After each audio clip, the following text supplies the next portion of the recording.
The history of the Goa'uld Death Glider. A Death Glider is a two-seat fighter craft designed for combat in both space and atmosphere. They are the most prolific ship in the Goa'uld fleet.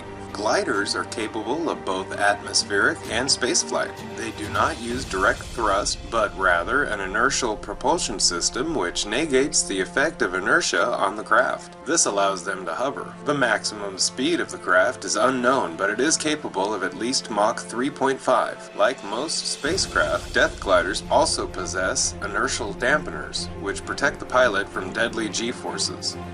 However, similar to the X-302 fighter interceptors, they do not appear to function at 100% while traveling at high speeds. Though not designed for it, Death Gliders can be flown underwater due to the design of the ship. Gliders need a flat surface to land on or a nearby mothership to dock with. The armaments of a Death Glider consists of two staff weapons mounted on either side of the cockpit on the underbelly of the craft. These are identical in function to a regular staff weapon, but much more powerful. They can only fire in a straight line, have poor accuracy, and low rate of fire. Because of this, Death Gliders are ill-suited for anything other than strafing runs on non-moving targets. When faced with comparatively fast-moving targets, like Tory jets, they rely on numerical superiority and mass volleys in the general direction of the targets. Gliders are also equipped with external speakers, so as to terrorize targets with threats as well as other actions. They have scanning equipment to detect other ships, while communications is achieved through a small external device placed on the pilot's cheek. A recall device was also installed on the Death Gliders. This recall device disables all controls and pilots the ship to the relevant system lord's home planet at maximum sublight speeds, unless it happens to be activated in a solar system. This will almost assuredly result in the pilot dying en route. Thank you for watching the history of the Goa'uld Death Glider.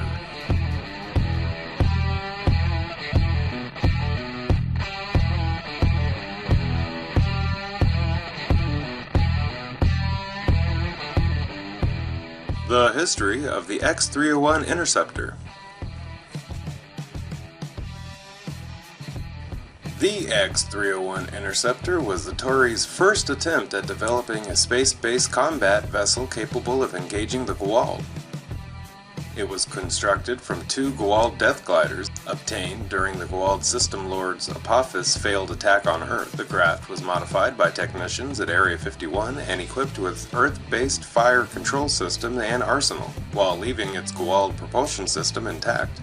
The craft was designed for two pilots, and its unique technology didn't exert force against gravity so much as to take the inertia out of the equation, thus virtually eliminating the effect of G-forces. Intended as a platform from which to launch an attack against a Hatak, the X-301 was equipped with stealth technology and two AIM-120A air-to-air missiles that could be armed with Naquadah-enhanced warheads and modified with shield frequency modulators. Although initial trials proved successful during a live-fire test flight, the Interceptor, with both Colonel Jack O'Neill and Teal, unexpectedly veered off course and headed straight out into space. It was later revealed that this had been triggered by a recall device that the Goa'uld System Lords and Teal's former master Apophis had installed with the intention of punishing any disloyalty. This also rendered the craft unusable, stranding O'Neill and Teal in deep space until they were ultimately saved by their teammates Major Samantha Carter and Dr. Daniel Jackson, with the assistance of Sam's father, Jacob Carter. The 301's fate following their recovery is unknown, though the Tauri would not have possessed the ability to retrieve it themselves until the launch of the Prometheus 2 years later. However, it would have been possible for the Tok'ra to tow the vessel to Earth. In any case, the idea of creating a working vehicle by modifying an alien spacecraft was later abandoned in favor of an entirely Earth-built vehicles such as the X-302 hyperspace fighter. During the mission to Asdad, to retrieve the power core of the anti-gravity shield, Major Samantha Carter used her knowledge of the X-301's design to locate the switch that would allow her to detach a glider's staff cannon and use it as a weapon in battle. While she had trouble at first, she eventually succeeded in remembering where the switch was to detach the cannon. Thank you for watching the history of the X-301 Interceptor.